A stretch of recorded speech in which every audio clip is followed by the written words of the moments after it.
Alrighty, and we are back for episode 3 of the DP Show.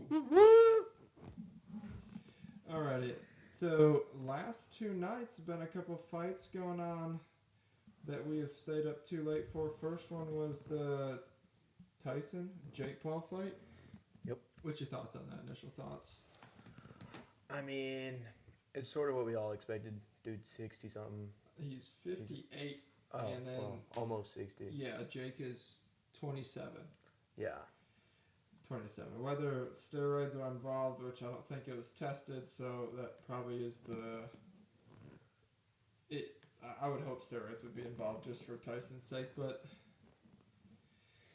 it was unfortunately what everybody thought was going to happen, but everybody wished Tyson was going to perform a little bit better like he used to, but you kind of can't at that age. You know, Yeah.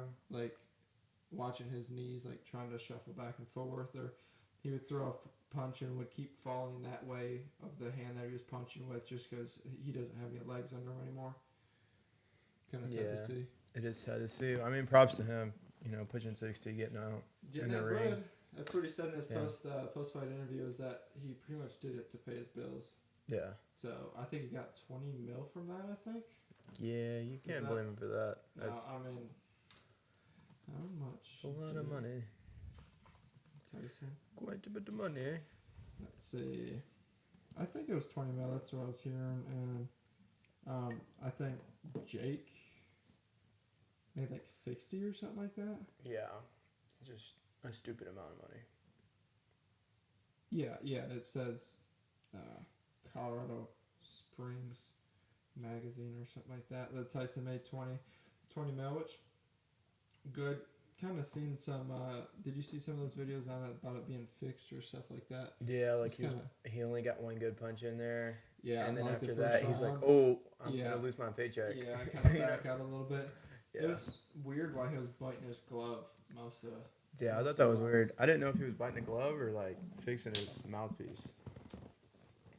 It could have been a little bit of both, but he was doing some excessive, like he was like holding it longer than just like fixing his mouthpiece thing going on. But like first round, he come out there, punch the shit out of Jake, and where everybody's like, yeah, like this is what we were hoping for, and then it was all downhill from there. And I think a lot of it was fixed, but I mean, it is what it is. I mean, if you need the money and you can make 20 mil real quick, and you gotta follow a script. I mean, for him to say in the post fight interview that he doesn't have like the dog in him anymore or anything like that, I don't think that's necessarily true. I mean, yeah, he's definitely got something still in there. You can see it in his eyes. Yeah, I mean, and then like you look at his sparring videos, whether like when you do your sparring videos and your pad work, like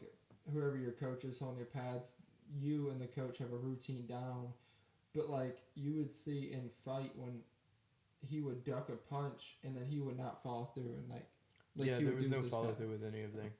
Like with his pad work, he wouldn't even attempt to mimic, other than the first round when he come out and landed that punch, and Jake was like, "Oh shit!" Yeah, like he still got it. Yeah, and everybody was hyped. I know where we were, everybody was cheering for him, but it's sad to see because they kept playing when he was 22 years old or 28 years old fighting whatever it was, and he looked great. Phenomenal. Just knocking everybody out. Yeah. You got in great shape, though. You got us there with the videos and getting in shape. He looked good. He looked really good. We got a lot of views on Netflix. I don't know. I know Netflix for a lot of people was lagging out and stuff like that. Or they also did him dirty. Yeah. They did him real dirty, bro. The fact that he finishes that interview and walks away. Yeah, I don't know who the cameraman was on that, not to keep the frame held in on his upper half, but that was dirty. Ass cheeks, They bro. did him dirty. That was literally the highlight of the fight, and it was like 30 minutes before the fight even happened. So good for them, but it's typical for a Jake Paul fight to be like that. So not to stew on that, but next fight, which is a real fight, was the John Jones fight versus, was it Stipe? Yep. Yeah. That was exciting. I think Stipe was 40 or 42 years old. John Jones is 30 or 37 or 38 years old. Yep. Defending the title with a interim champion that is normally who would fight the champion, which is John Jones, for the belt. And John Jones picked out the 8th seed, which was Stipe, and Espinal. Espinal is the interim champion. That is typically how that works in the chain of fighting for the belt. Stipe had a good fight. It looks John Jones threw that spinning kick and I think broke his ribs or something like that. Oh, he definitely broke a rib or two. Yeah, that was, dude. It looked like half his foot was inside of his body. It was impressive. John Jones says he's not going to retire. He's going to talk to Daddy Dana or Uncle Dana, whatever you call him, and I think he'll be back. I really would like to see him with Aspinall and have that fight. I think that's what everybody's wanting to see.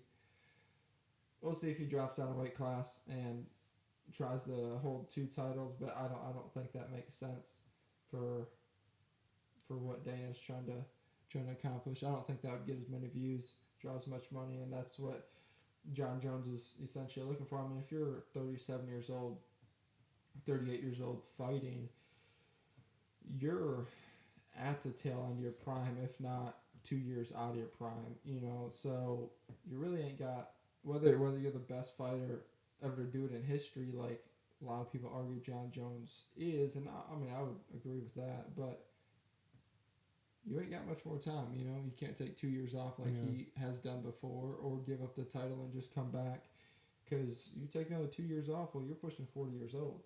So, and your body just doesn't, work like it used to. So yeah, he's 37 years old. Yep. So we'll be curious to see what that turns into. So, but great fight. The Bo Nickel, glad to see him win. I like Bo Nickel a lot. Yeah. So he was with that wrestling background. Yep. We went to B-Dubs to watch those games or those fights. It was fun time. But yeah. So next topic that we want to talk about was video games benefits, hand-eye coordination, that type of stuff. This one, some studies coming out. You're a little more versed in gaming than myself. What are your thoughts about it? Do you think benefit, side effects to it, goods, bads, pros, cons? Well, I mean, it's just like anything. You do it too much and it's bad for you. A little bit. It's not going to hurt you. Mm-hmm. Sometimes it can benefit you. And, playing like a first shooter game or anything strategic is going to stress those muscles. Yeah, that has to incorporate your mind. What do you think about younger kids, like 8 to 14-year-old kids playing several hours a day on video games instead of sports, anything like that? What's your thoughts on that? Because that's our generation. That's turned into an opportunity for almost like an opportunity of sports going pro. You can go pro gaming and make the same amount of money, essentially, unless you're just an absolute Hall of Famer in whatever sport you're playing. But yeah, just a typical pro player in both levels are going to be making the same amount of money. What's your thoughts on that? It's kind of a slippery slope. Mm-hmm. Depends on where you go with it. If you're going for that pro level, it definitely helps to have 10 years of gaming in your background. Yeah, starting at what, like 6, 8 years old? Starting. You don't even need to start at that young. There's a lot of pro gamers that start seriously gaming around like middle school age. Was that 10, 12? Yeah, 10 to 12, thereabouts. Yeah. And then, they're gaming throughout their whole high school career, and then they get out of there and they start competing in events and making thousands to tens of thousands to hundreds of thousands, depending on what teams they get on, what kind of contracts they sign, who endorses them, what sponsors. games they're playing, yeah, how big the game is and Yeah, stuff. that affects Yeah. it a lot. Like if you're a Yeah. Fortnite player versus something smaller, What's the that's biggest you think? Rocket League or Call of Duty or Fortnite even? like who makes the most. Yeah, like what's the biggest gaming? What's the biggest game to get the biggest revenue currently? Because it probably used to be Fortnite. It was That's where, definitely Fortnite yeah, that's when where most of Fortnite it was at its started. peak. Yes, which was what, 3 years ago. Yeah, I mean, Yeah, yeah. And maybe a little farther back, maybe like 4 years ago. which Fortnite, the resurgence side of things are, what would you call that? They really started that. Um, The Battle Royale mode. Battle Royale. Yeah, they really started that, and Call of Duty obviously took that over as well. But good for them. But yeah, about 4 years ago. Yeah, Yeah, that's when they held that huge like solo tournament and made like a 16-year-old kid a millionaire, yeah, which yeah, is insane. yeah. Well, Off of that's video like gaming. that's like that kid on Rocket League, ain't it? Yeah. What was his He goes by Zen. Zen? Yeah, Yeah. yeah, yeah. That was what, too young to be in the tournament, and they found out that he was saying he was older than he was. Got kicked out. Yep. Entered in a tournament too young and got kicked out for it. Wild, bro. Or he Wild. got suspended for a year. Yeah, until he was old enough to come back. Yeah. Yeah, that's wild. And then he came back as a 15-year-old and won the world championship for Rocket League his first year. Crazy. Yeah. That's crazy. So yeah, it is kind of a slippery slope. Like with your kids, like I guess, even going back to like AI, like how that could be part of the future. Like, would you want your kids learning how to function controls and stuff like that, or is that can be AI? That's gonna be everything computer ran. So you'd rather have your kid out learning hands-on stuff that robots couldn't do. Like I don't know what the right answer, what future's gonna be holding. Yeah, it's definitely difficult. I think what you really need to focus on, which like I feel like not a lot of people have nowadays, is just like common sense. Yeah, it's uncommon sense almost is what it is now, Yeah. because it's so few and far between of just simple problem solving. Like what I always suggest, like take your emotions out of whatever situation you're looking at, and if you don't have an emotional connection to it, what would you do? Or like if your friend was doing something and you weren't involved, what would you tell them to do, right? Mm-hmm. That's everybody. A lot of people are emotional driven with their decisions. That I guess it's probably always been that way, but I know our generation definitely is. Entitlement and stuff like that with just situations, getting in the job force, coming right out of college and stuff like that. So, but let's see here, and what was I reading that doctors have been using gaming, and where's my tab at? Did you see that? How doctors were using gaming? Okay, yeah, and so a study found surgical residents and attendees who play video games at least 3 hours per week made 37% fewer errors. Yeah, That's which is pretty crazy, right? So like maybe there is a happy medium, and there probably is, with helping your memory, your hand-eye coordination, especially with doctors. They're not catching footballs and stuff like that kind of hand-eye coordination. No. It's like surgical movements and stuff like that. Having to make no errors in such a small window of working that they do. So yeah, I can definitely see how gaming would affect that. Yeah, I mean, a split second in a gunfight on Call of Duty is the difference between who wins and loses that gunfight. Mm-hmm. Have you noticed personally anything with what we probably started playing video games 4 or 5 years ago, but then more regularly, which you are more regular than I am. Have you noticed anything different? Beneficial side of things, clarity of thinking, stress reliever. It's definitely a stress reliever. Yeah. Clarity in thinking. Yeah. You get quicker at thinking. You have to make quicker decisions. Like any kind of competitive mode, like every second counts. Correct. Every real movement counts too. Yeah. I've felt that. Like, if you're, you got a lot of stuff on your mind, whether it's stressing you out or just a lot of stuff on your mind, and you go play the game, that's basically all you can think about, right? Yeah. So it's just like and then you do feel better afterwards. But then you also got to be careful. Like, you still got to solve your problems with the situations you're going through. You can't just tuck it all away. Yep. Just like going out and doing stuff or alcohol or whatever crutch you use to quote unquote get through or help your problems. You can't do it too much. You still got to fix your problems, right? Or whatever situations you're going through. Mm-hmm. So, yeah, I thought that was It's definitely an interesting study. Yeah, and I wonder how that's gonna affect the future, because if they go to like universal basic income, that's gonna open up a lot more time to people doing something like this too. So that's like we talked about the first episode or something like that. Universal basic income is, I think, just gonna separate the extremes that much more to people who are wanting to do what they want to, like the people that are actually pursuing what they want to do is going to push that much further ahead versus people that are just comfortable with doing nothing or just hanging out at the house. Yeah, the bare minimum.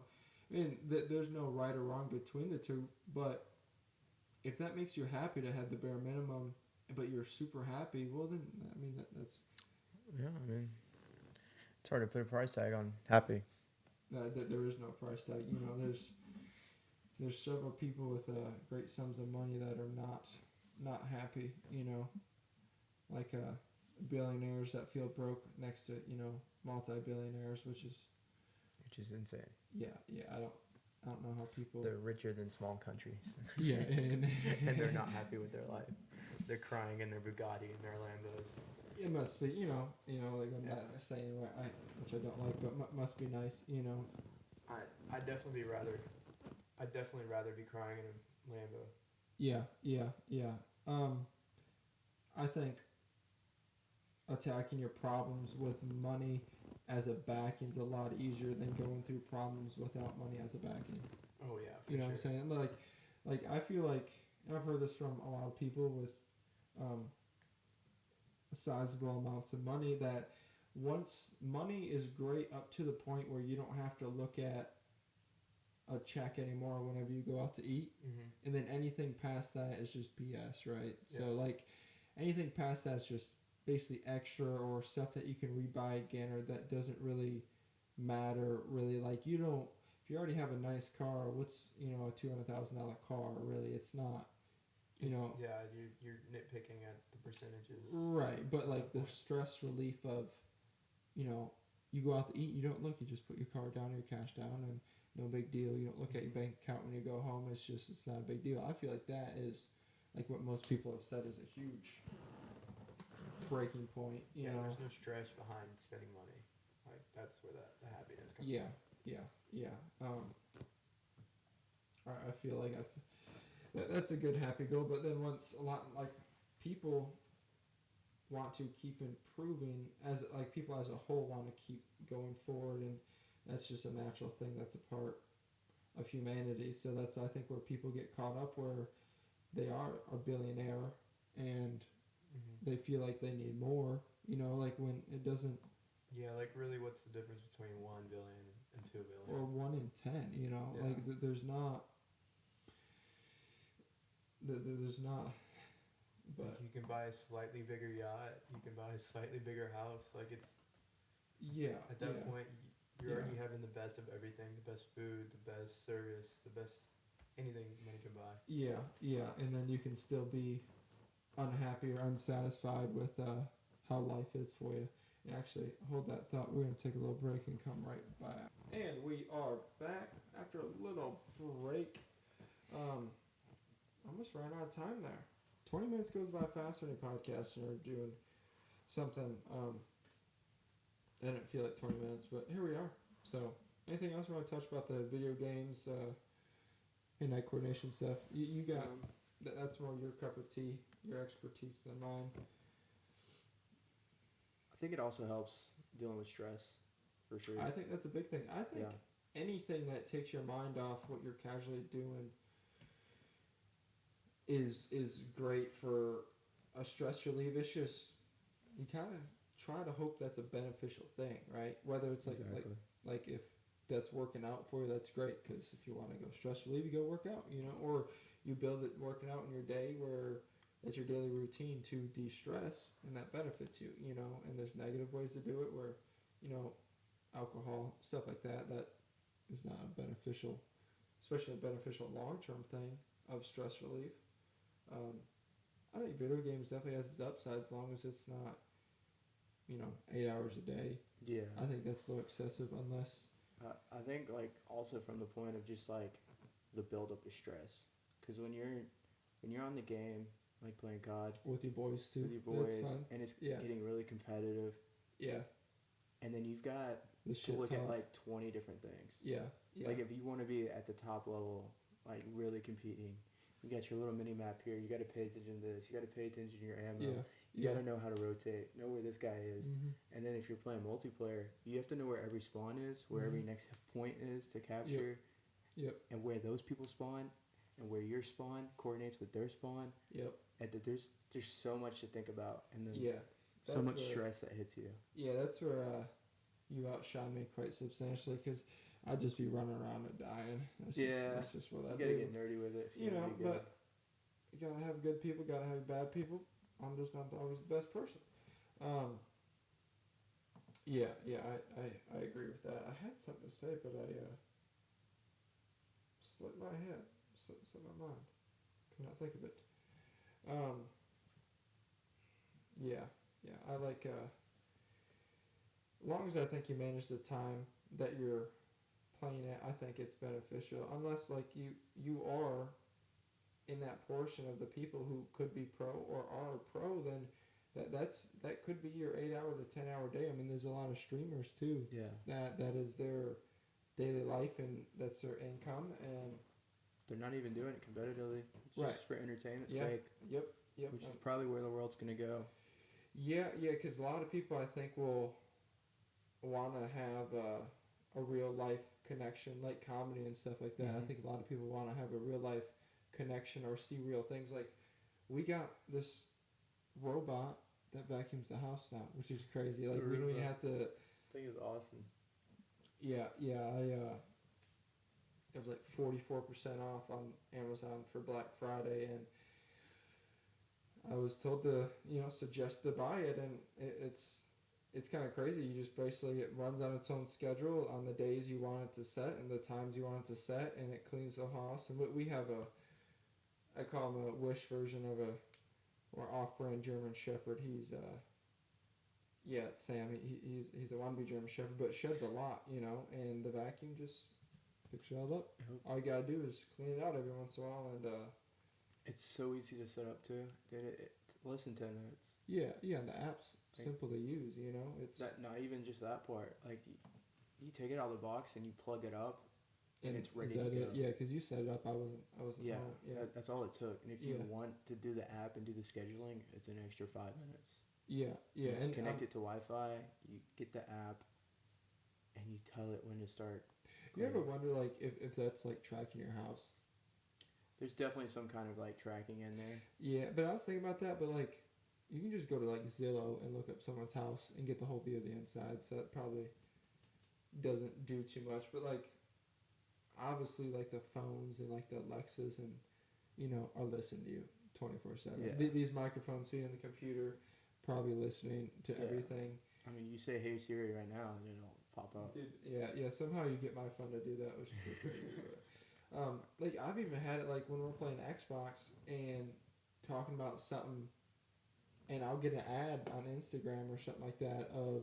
Yeah, that stuff is freaky. That's pretty crazy. And they're like, oh, we're not listening. Like, yeah, of course you are. Like, that's pretty freaky. How that kind of... Even me, I got sent something about AI program where you learn to generate them and build them for businesses. Is that your sister you said? Yeah, my sister sent it to me. Yep. And I just clicked the link on my computer. Within the next 30 minutes, I was on YouTube or scrolling through Instagram, Oh, and I you was get getting ads that way. ads Yeah. about sign up for Google's generative AI program, Yeah. and I wasn't even looking at Google's generative Yeah. AI, which is crazy. Yeah, like I know in the car industry, there's like stuff like if you click on a link from a dealership of a car, you can like pay to have that car show up on like your sides of your emails or your stuff like that, where that car for like the next 30 days will be showing up, or similar cars that dealership. So like subconsciously you're seeing that name in your head. You know, you may not be, you know, looking at it or like thinking about it. It's subconsciously your mind's thinking about that. So when you do start thinking about it, there's a good chance or a higher chance that the first place you go to think about is the place you've been That subconscious. place or that vehicle. Yep. Yep. Because your subconscious mind works all the time. You know, it's how you get the muscle memory basically of your life routine.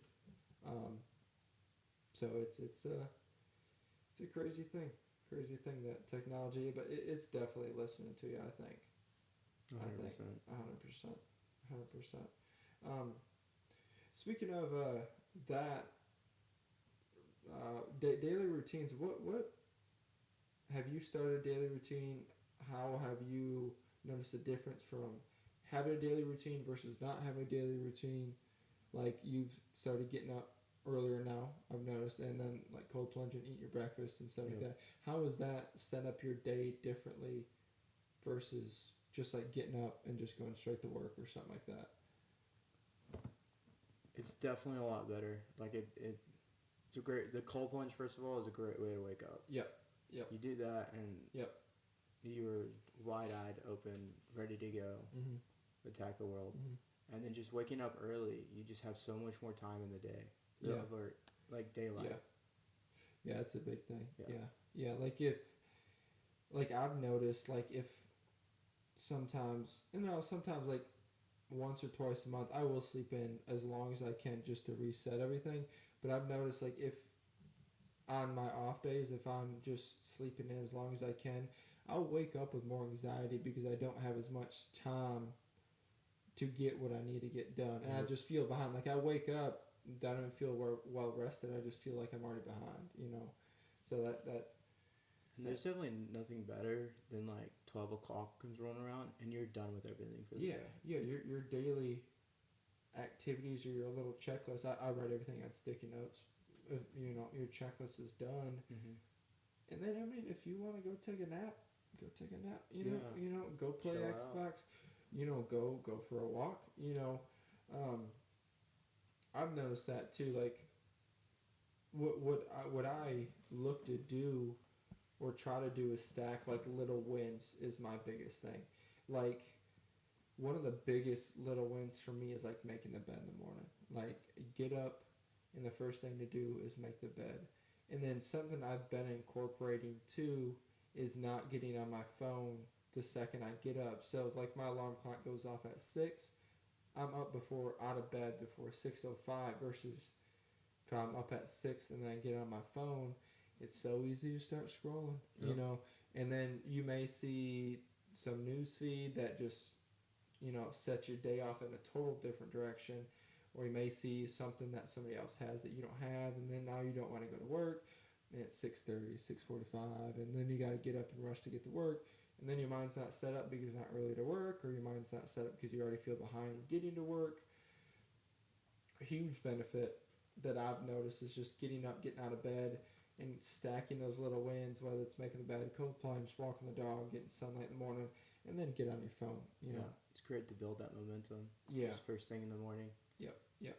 That's definitely sets up the day too. Where, and I believe like as you stack little wins, that continues to happen throughout your day, versus like I feel like you make cleaner decisions throughout the day because you don't feel like you're behind, versus if you are in a rush. Yeah, rushed. Even to start the morning, you may not be rushed in the afternoon, but I mean that carries on throughout the day.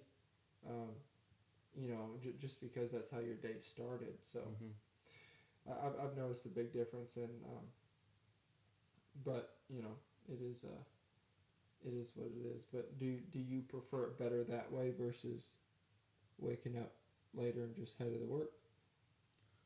Yeah, I definitely prefer waking up a little bit earlier. Yeah. Trying to. You feel better too. You know. Yeah. You know. You Get feel that a lot sunlight. better. Get that But sunlight. my biggest problem is falling asleep on time. Yeah. Once I fix that, I'm golden. Yeah. Now that's another thing too, because like you'll get tired and then you can start scrolling too that way. You know That's where I mess up. that's another thing that people. I mean, you can lose 30 minutes, 45 minutes, an hour, 2 hours, just easy, just just scroll. And then the craziest part is that like people's attention spans from like 40 minutes is now like 4 seconds, right? So like Instagram stuff, if you don't catch someone's attention in the first couple of seconds while they scroll, and you can't remember what the 3 scrolls before were, you know. Yeah, that stuff scares me sometimes because I catch myself. I'm like, what did I see like 3 scrolls ago? Yep. And I couldn't tell you. Yep. And it's that's like what I've done, like 6 or 7 months ago is, I was following all these pages that there was no benefit to it, either people I don't really know or just stuff that isn't, I guess, good stuff to consume on the internet. So I cut about 90% of that out and just follow either close friends or family or, gym stuff or just stuff that I want to achieve. So when I am scrolling, a lot more of that is going to be stuff that I, strive to be, or the people that I actually, truly care about, or that I want to be seen doing good. Obviously, you want to see everybody do good, but like my family and friends that way. So it's all positive stuff. And I've noticed, like, even when I've been scrolling, I catch myself like, all right, this is what I want. Let me put my phone down and go back to work and get that, right? Versus just sitting there trying to escape whatever I'm going through. I think that's a great beneficial thing to do if you catch yourself scrolling too. And there's like a setting in Apple too where you can turn your phone to like a grayscale. Yeah. So makes everything look terrible, right? But that's what it's supposed to do to get you off your phone, get you back to work. And I do that too when I'm at work. If I catch myself, being distracted, avoiding the things I don't want to do, which, I mean, you can chime in if you want to, but I think it's very important to tackle the things you don't want to do like you love to do them, because that's like the huge discipline side of it, of getting to where you want to go. Yep. Like going to the gym, I'm sure you don't want to go every day, do you? No, not at all. No, or your cardio. I mean, I enjoy it, but like. Yeah, but there's days that you're like, dude, it would be a lot easier just to go home and sit on your ass and do nothing. Yeah, but okay, so I'll ask you this question. So back when you were, 285, whatever it was, whatever that number is, and that was your daily life, how'd that make you feel to now, when if you were to do the same actions as you were doing then, you'd probably feel like shit. Like, did you have that, like, subconscious thought of, like, this is not what I'm supposed to be doing? Or did you tuck it away so far, it will quiet that inner voice down enough where you could just deal with it? You kind of trick yourself, or at least I did. Like, I'd look in the mirror and be like, I still look good. Or it's like not or I'm noticeable. normal. Yeah. Like, people, when they ask me, do I feel like I look different? I'm like, no, I don't. But they see a massive difference. Correct, yeah, for sure. And it's the same way when you're gaining weight. Like, it almost sneaks up on you. Yeah. Like, because I've been down to 220 from 285 and then gained it back up to about 260. Yeah. 270. Yeah. And throughout that whole process, I think I only noticed the first 10 to 15 pounds that I gained. Yeah. And then after that, it was just an afterthought. Never thought about it again. Never realized that I was getting that big. Yeah. Until you start seeing pictures. Yep. Old pictures of yourself. Yep. And then you get those comments about how much you're eating or what you're doing. Mm-hmm. And then you see other people doing well, and then you're like, I need to get back into that. Yeah, it's like you had one foot in the next door, and then you took a step back in and closed the door and fell back into what what you were doing. Yeah, and that makes sense too. Like, and I've noticed too after coming from the extreme of doing a show to being wide open to do, like, I ate like shit for about a week and a half, and even doing that and being able to eat everything, I generally prefer to eat healthier most of the time. One, because it's easier to manage weight, obviously, but two, I just feel better when you eat it, like, or when you get done eating your food, you don't feel sluggish or anything. You feel like you just ate a good meal to feel, whatever you're trying to do the rest of the day. Yep. That's and sugars too, man. That's really, because sugars raise you up super high and then just drop you off, and feel like shit afterwards. Have you noticed that too with your food change? Which you've been doing it, 7 months now, something like that. Yep. I've had like one real cheat meal. That was after the show. Yeah, that was after your show. Ate a bunch of pizza. Crumble cookies. Your mom's cookies. Grandma Jean's dip. Grandma Jean's dip. Generational wealth right there of that recipe. And honestly, I would take that dip over ice cream or cookies 100%, or cake 100%. any day. Yeah, and it's not healthy for you, but it's healthier than ice cream and cake. Yeah. It's the main things.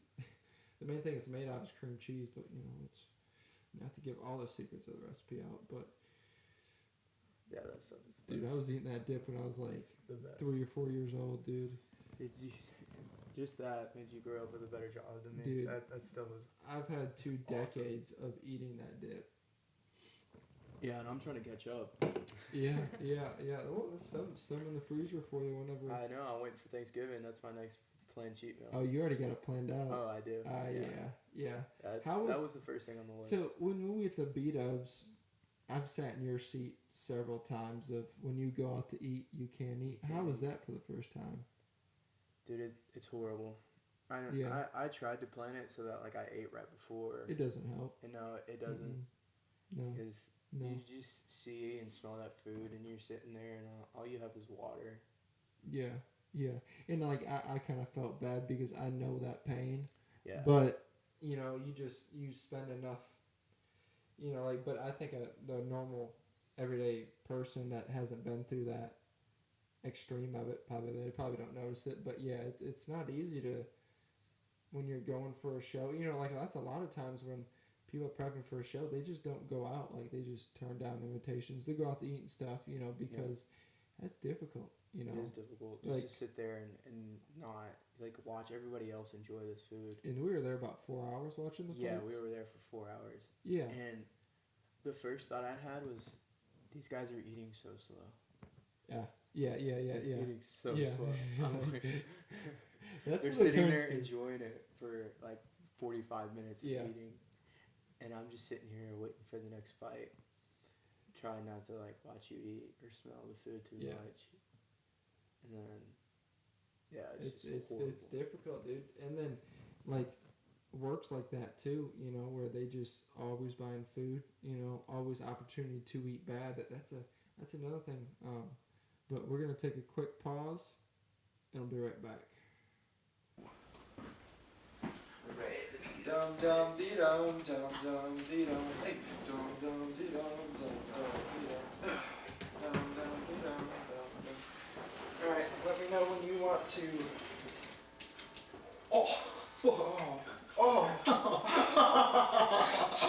Dude, that red line, bro. That was horrible. Dude, it came unplugged. Dude, that red line, bro. Dude, You just redlined this microphone and I fucking had an aneurysm. That was great. God damn, dude. Alright, 3, 2, 1. Oh my god, so Pate just unplugged his microphone cord and just redlined everything, and it's like eternal flashbang, dude. I can't hear straight no more. Just got ear rape. I can't. Well, hold up now. Let's not jump to conclusions, bro. It's a live camera now. Chill out. So we're both getting hungry, so we're gonna stop talking about food, even though both of our dinners are gonna look completely different. Yeah. I'm craving mac and cheese, so we eat mac and cheese tonight. Anyway, what we're gonna loop back around to? Oh yeah, gaming. we're gonna go talk a little bit about gaming. So, with your children, I think if you're gonna have your kids gaming, a lot of the games nowadays are online with playing with other people. Obviously, gonna be a lot of shit talking with gaming because you never really see the people that you're playing against. So, people tend to get a little out of pocket because there's no really other than maybe getting a Call of Duty ban or a game ban, chat ban, whatever you want to call it.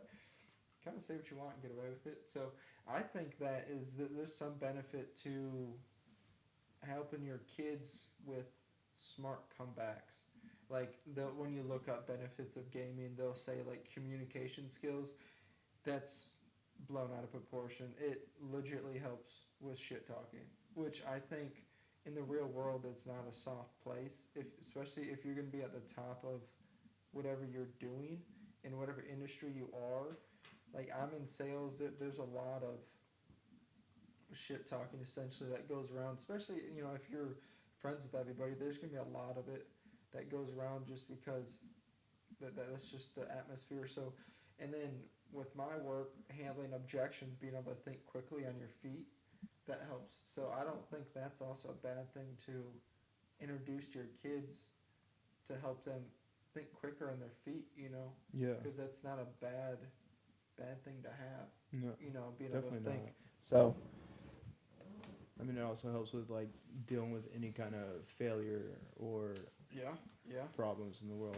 I think the big problem with the world right now is how soft people are.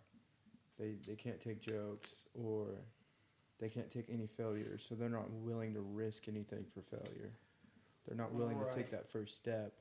Right, and technically, how I look at it is you're not a failure unless you quit. If you lose, but you're still going, like you're gonna learn something from that, and you can build off that. You're not a failure unless you quit what you're trying to achieve or what your goal is or whatever you're trying to do. So, but I agree. A lot of our generation wants to come out of college or whatever they want to do, making $100,000 a year, and that's just not the case. Yep. Got to start from the bottom. So,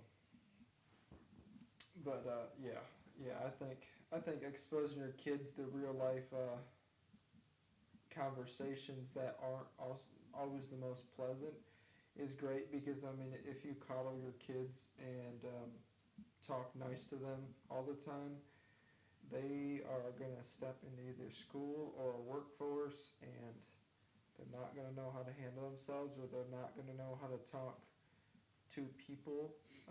That's a huge thing with phones nowadays. Everybody goes to texting versus calling or showing up at someone's house and talking to them. People don't know how to talk as much anymore. Yep. There's one thing I'm fortunate about now, being in sales for a little over 4 years now. That has helped me be comfortable in uncomfortable situations, which I think is a huge tool to have. Is that when the conversation is hard, you can just sit in the fire and be totally fine. And especially just sit in the fire and not say a word and not feel like you can't control your thoughts or you don't know what to say next, and just be confident enough that no matter what they say, you're going to have an answer to it, or that you can think quick enough to say something back to continue the conversation, or to, like in my process, get them to the road of the sale. That I think is a huge thing, and that also helps with making bigger decisions no matter what your age is too. Being able to think quickly and think, once again, without emotion, of what is the best way to get to A to B to help everybody or to solve X situation. So I think that's all good side effects of shit talking, which kind of sounds stupid, but it's simply what it is creating your brain subconsciously to be able to think without you having to actually go through the process or practice it.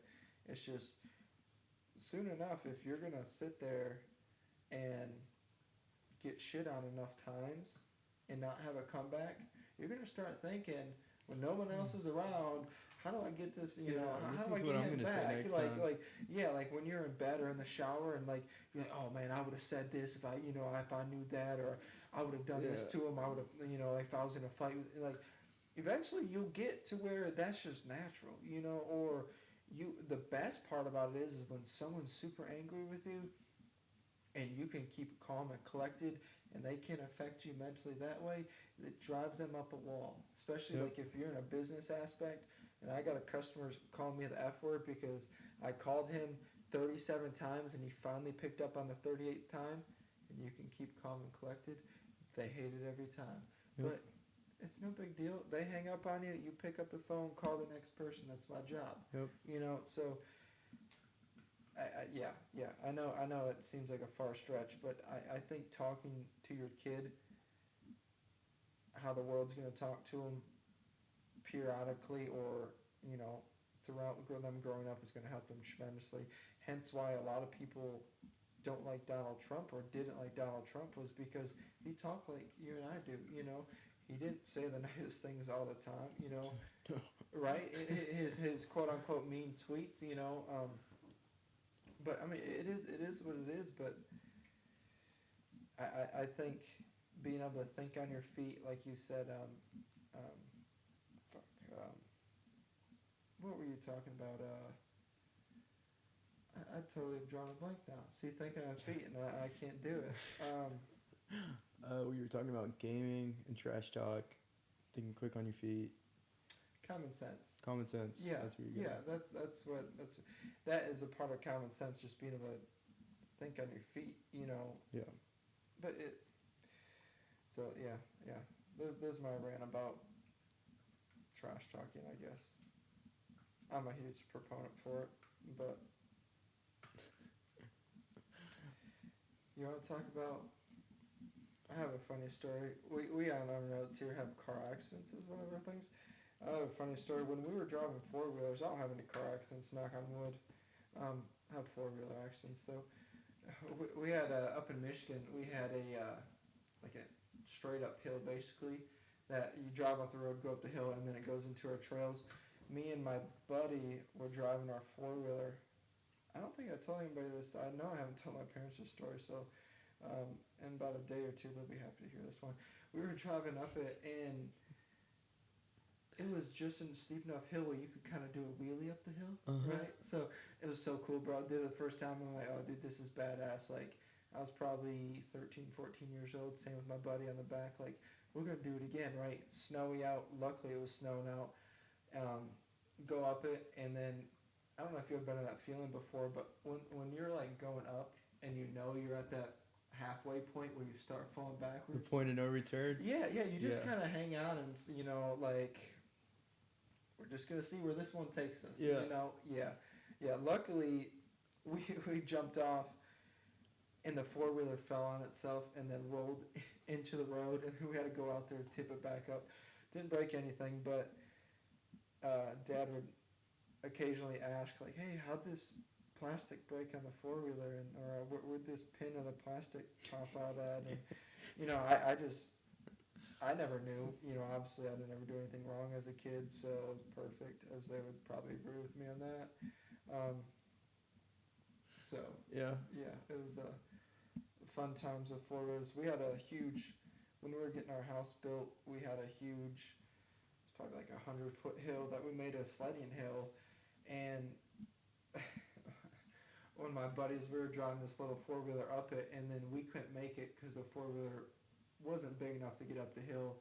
We were coming down it backwards, and he didn't realize to keep the handlebars straight, and he started turning them, and that four-wheeler was going back and forth, then boom, flip it, roll it down the hill. That was fun times growing up. Yep. Yeah. I mean, I got a car accident story. It's pretty fun. So, I was following this car, and we were going through this traffic light that I completely forgot was there. Yeah. So were you I'm on just your phone or no? No. Okay. I think I was like mid conversation, just I was talking to a buddy in the car, made conversation, just looking at the car in front of me, not paying anything. Yeah. Like, just measuring the distance between, looking at like his brake lights, just like, right, like, oh, he's going, I'm good. yeah. That was the thought process. Like, they're going, I'm going, we're all good. Yep. And then I'm about to go through the intersection, and I look over, and the cars to my right, sitting at the intersection, just start coming out. And I look up, and the light's red, all at the same time, just one fluid motion. I was like, oh no. So I turn, I overcorrect way too much to dodge them. Well, how old were you? Like, how long you been driving? Probably not very long. Not very long. Okay. Like a year maybe. Yeah, that sounds about Yeah, right. Yeah, I was like 17. Yeah. So you overcorrected then? Yeah, I overcorrected, and the next thing I see is cars coming my way. From this direction, oncoming traffic. I turned into them. I'm like, oh, this is just as bad. So I turn again. I'm now going into a ditch and coming out the other side of it. And I jump this hill. I probably get a foot of air. Yeah. Like a full foot of air in a little SUV. And was it what you said, Mercedes? It was a Mercedes. Yeah, that's nice. That's a good car to jump. It handled it really well, actually. Of course. Not that much damage, just a little undercarriage. But on the other side of that hill was Kroger's parking lot, and I landed in the parking lot and parked my car. And we get out to look at the damage. Well, the first thing I did was look at him and be like, "Are you okay?" You good, bro? He's like, "Yeah, I'm good." He's like, "I caught your phone midair." And I was like, "Yo, that's wild. That's awesome." That's wild. The That's fact good. that we're catching air, we're in flight. Snag the phone and slowly pull it back in. And then we get out to check the damage, and the first thing we notice getting out is there's this guy in just this white van that like lives in his van. He obviously lives in, he's hanging t-shirts up in his van. Oh yeah, it's drying day. It's laundry day. Yeah, it was like his laundry day. He was For like sure. hanging up a shirt. Yeah. And he turns around. He goes, "Are y'all okay?" We're like, "Yeah, we're good." He goes, "That was badass, man. It looked like Dukes of Hazzard." We were like, "Thanks." We're just still shocked, just trying to like put together what all just happened. It's not my car. Yeah, and then everybody I almost hit like was upset, and then realized we were kids, and we're like, "Are you okay?" We're like, "Yeah, we're fine." Yeah, like. Yeah, they were really wild. upset just because it was wild. dangerous, and then they felt bad for us because we were kids. Yeah. But yeah, that was a fun. The only accident I've been in, I don't even call it an accident. I definitely tapped some dude's bumper. The light just turned red, and the dude in front of me was starting to go. And then you usually have like 2 seconds. So like if you're green to yellow to red, you can still make a right turn. And the dude was going, and I turned left, look at traffic, and I started creeping forward. Tapped the dude's bumper, going to work one morning. We both pulled over to the side, and he made up some bullshit like his taillight has been broke for years. It was an older car. And he's like, "You broke my taillight." I'm like, "Dude, no I didn't." I said, "I got $100 in the car. Do you just want that? And then we'll just call it a day." And he's like, $200. I'm like, "Dude, I don't care. Like, let's just go to the ATM. I'll get you your cash because I'm not about to call the cops for literally a white streak of paint on your car that is like 2008 with a broken taillight." You guys swindled, dude. Bro, honestly, probably did, but... Was he Ford? Yes. Yeah, it feels like a Ford thing to do. I'm like, "Dude, I have $100 cash in my car. Do you want that?" He's like, $200. I'm like, he's like, "Taillight's expensive." I'm like, "Dude, I didn't break your taillight. Like, your taillight was already broken but before I hit you. And, like, I didn't even hit you there. I hit you in the lower bumper." And I was like, "You know what, that's fine. Like, you don't understand me very well. Anyways, we got to go to the ATM. I'll get you your money out, and we'll go on about our day." Somehow was still not late to work, so it was... so it was... All I had to do was, like, take some glass cleaner and rub his red paint off my car, but Oh, That was the extent. I've been ran off. I almost hit somebody that one day. I recommend getting a dash cam if you don't have one. So on our main road, there was no crosswalk, no nothing, and this dude legitly just ran through 2 lanes of traffic. And if I was speeding, actually even doing the speed limit or on my phone, I would have hit the guy. I had to hit my brakes, and he was a foot off my bumper. But if I was on my phone, if I was changing the song, if I was looking out the window, if I was going 5 miles per hour faster, I would have ran the dude over. So like it's luckily it had a dash cam, so if anything like that does happen, you have it on video camera for evidence. But it's crazy people, dude, and the people on phones. I've been ran off the road, especially these back roads we live on, with people on the phone not paying attention. You know, really they'll come over road. the hill right in the middle of the road. It's bad. Yeah, I was hitting the bumper before too. Yeah, that was on the way to school. One of our, I think it was Aiden. He was on his phone, hit me in the bumper. Just a little paint transaction, nothing serious. You know, not a big deal, but you gotta stay safe out there. A lot of people. That's the worst part about my wrecks. Like, none of them. You hit a lot of deer. Your family's good at hitting deer. The area, they just. Yeah, but. Like, where we live, it's not really hunted. People don't really hunt around that area. Well, you hunt them with cars, apparently. But yeah, we're good at that. Yeah. Where? Because you've been in, what, 2 deer? Yeah, I've hit 2 deer. Your mom's hit how many? There's no telling. My dad actually hit a deer last week, and he just bought a new truck. This was not planned. This topic was not planned. See, that's what I'm saying. Like, I forgot about that. Yeah. Like, see, it's so normal that you don't even tell me about it. Yeah. Like, He hit a deer last week, coming home one night, and he just got, like, a new Canyon. Oh, he went down to the canyon? He traded his 2500? Yeah, he got a smaller truck. Oh, I don't blame him. He got a Canyon, and Gas is then hit a deer with it. Got to break it in somehow, right? Yeah, he definitely broke it in. It is deer season, so that is good. Yeah, so, I mean, your dad's, probably done, like, 3 or 4? Yeah, I know my brother's hit 1 or 2. Yeah, your mom's probably, 3 or 4 as well? Yeah. So it's over. Maybe not that many. 2 or 3. Yeah. Well, that's over 10 deer. Seen her hit her turkey. I smoked her turkey in front of you guys' house. See, it's the house. Dash cam it's had not that. us, it's the house. No, because you hit something in front of our house. It legitly, like, it ran out of the driveway that was right next to your house. That's what I'm saying. I was going to work at like 6 in the morning to do some landscaping, and turkey just bolted out, smashed it, just kept on driving, and then I got out, not much damage. I was like, oh, dude, like, that is crazy. I was like, I think I texted you, but bro, you got a dead turkey in front of your parents' house. Just a little FYI, but dude, that has already been another 20 minutes.